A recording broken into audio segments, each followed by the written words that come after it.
Don Global presents the DG Recruit podcast on everything headhunting and recruitment. Achieve the life and career you envision. What's up, game changers? It's your host, Don, founder of Don Global, the headhunting and career coaching company helping you achieve the life and career you envision. In today's DG Recruit episode, I will be covering why headhunting is the best sales job ever.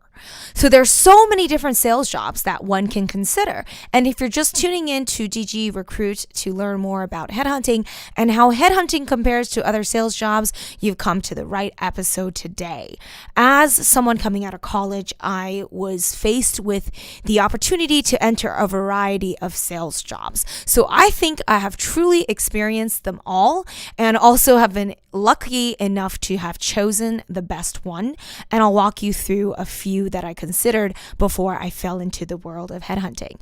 Right at college, my dad was like, you need to get your real estate license because real estate is very good. You can make a lot of money, yada, yada. So I got my real estate license. It took me 3 tries to get it because I'm not that bright and I just did not pass that test for a variety of reasons. So on the 3rd try, I got the license and I started doing real estate sales, rentals and listings, though that job was pretty hard because not only is real estate heavily impacted by the market conditions and sort of the trending, is it a bubble, is it not a bubble, are you on the way to a bubble, or have the bubble popped, it's very market influenced. Not only was that an issue, but the level of competition is extremely high in real estate. There are plenty of people in real estate that can get it after a few hours of study. Not like me, I had to learn a lot longer.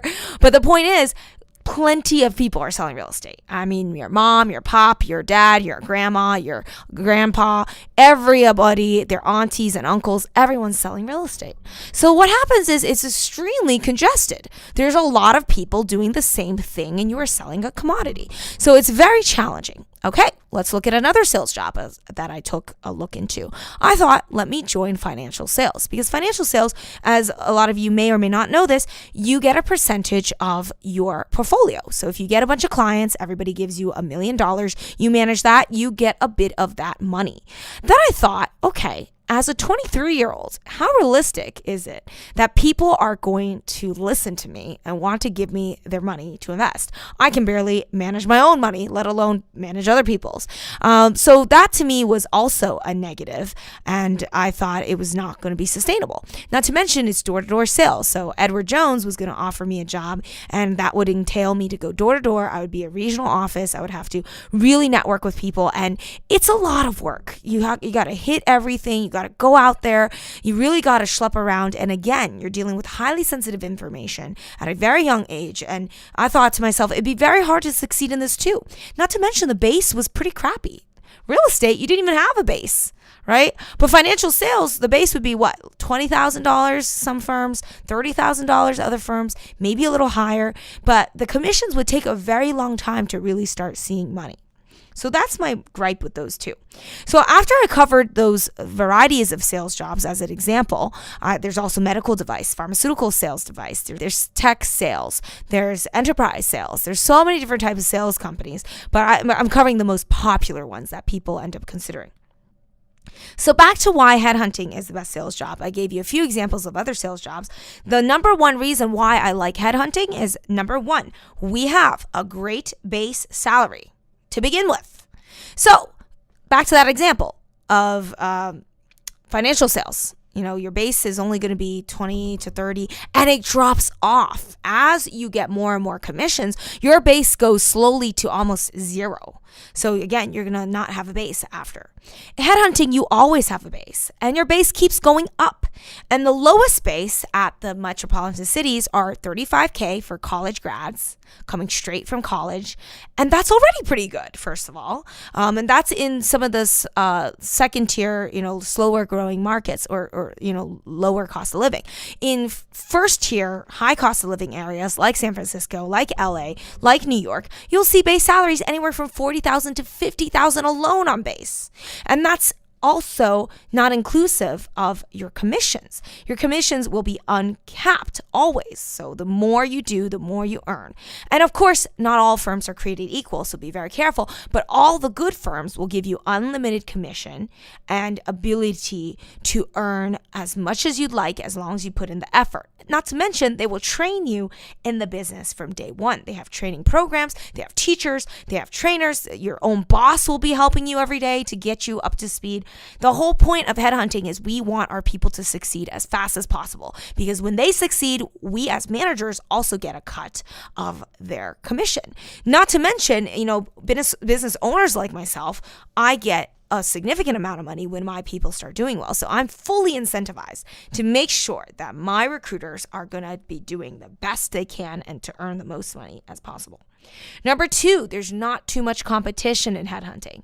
There are a lot of headhunting companies, but the reality is there's very few that really know what they're doing. So it's very easy to become a top biller in your market.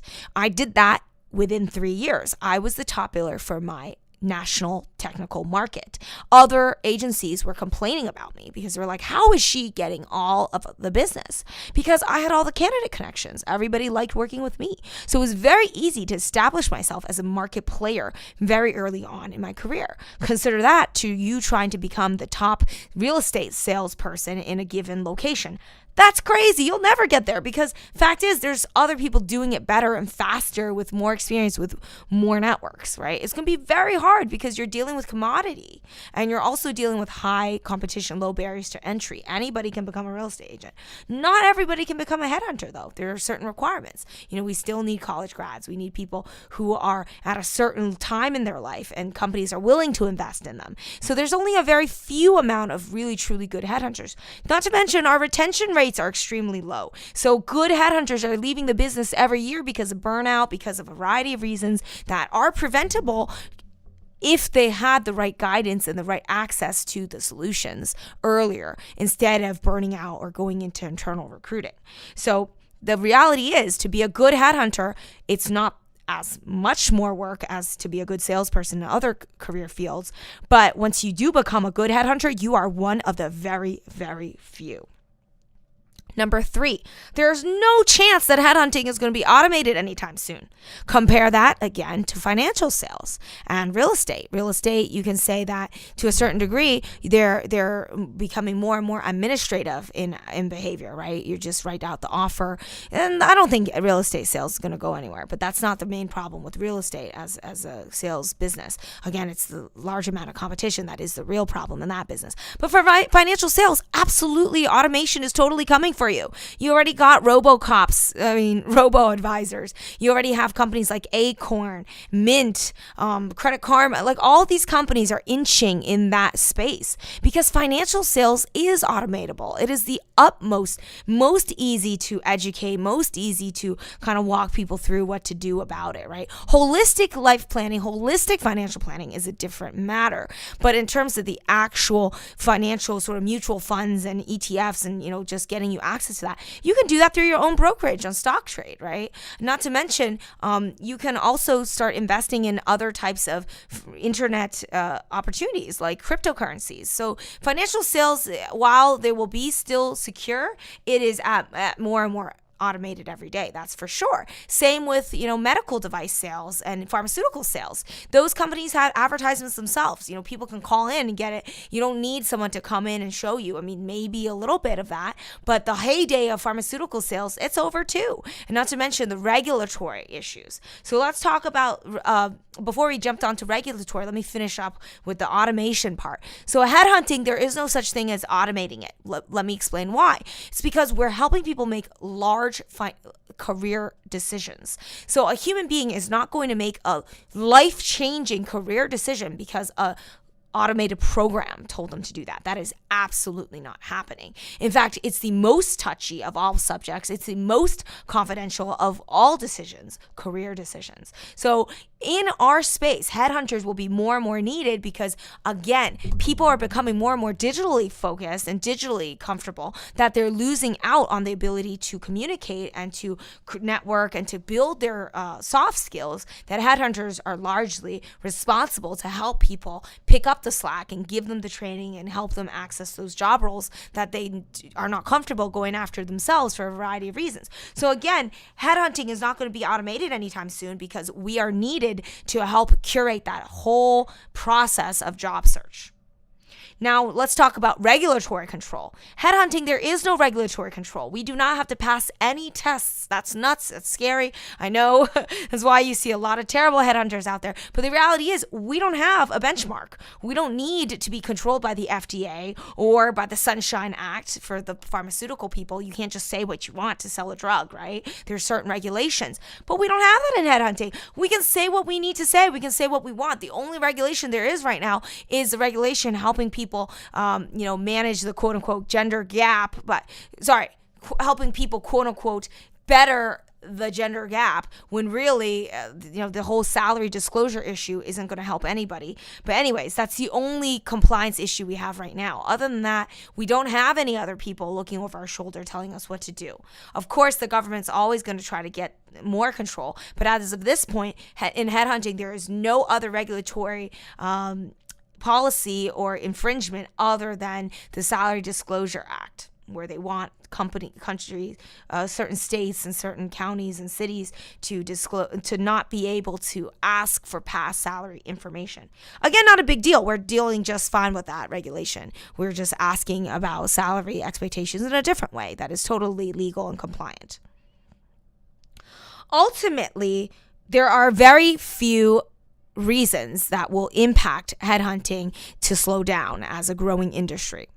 If anything, headhunting is growing as an industry because of retention issues, because companies are fighting tooth and nail to hire across the board. So headhunting companies have never been richer, have never been growing at a faster rate. And I'm the best evidence for that because my business, DG Recruit, we help headhunting companies expand. Every time I headhunt and try to talk to a client or a candidate who's on my short list who I want to hunt for a job, they always turn around and ask me, do you have headhunters for our division? And that's when you know you're in the perfect market, because that means that this market is strongly lacking in talent. That means that if you're successful in this market, you will have a lot on your plate. You will have so many career opportunities to consider, because that's what happens in these candidate-driven markets where clients are fighting tooth and nail, and that's what we live in. The headhunting world is a candidate-driven market. Ironically, in our own market, it is very much a candidate-driven market. So if you become a headhunter, you will always never go hungry. In fact, I will be chasing you, calling you. A lot of us will be trying to ask you to move positions because clients need you and they need you badly. But the thing too is you want to protect yourself and make sure that you have the networks ready to go if you do need a new position. Ultimately, headhunting is going to continue growing for the next decades upon decades, because this human retention issue is becoming a real big problem across the board. Humans, hiring them, training them, retaining them, it's become the most trending topic. Every company is losing staff at an alarming rate, and they're all looking for solutions and backfills. And who else to backfill but headhunters? So again, we are making so much money hand over fist because of the really social and corporate and commercial trends that are happening in our culture globally. Not to mention you can travel all over the world as a great headhunter. So I could go on and on about the benefits of being a headhunter, but these are the top reasons why headhunting is one of the best sales jobs, potentially the best sales jobs to get into. I hope DG Recruit is helping you understand the realities, challenges, and opportunities when it comes to headhunting and recruitment. Whether you're already a top biller or an aspiring headhunter, I'd love to get to know you. Sign up at donnaglobal.com to stay in touch on all aspects of career coaching and headhunting. Connect with me on LinkedIn. I'll see you there. Thanks for tuning in to DG Recruit. This has been a production of Donna Global.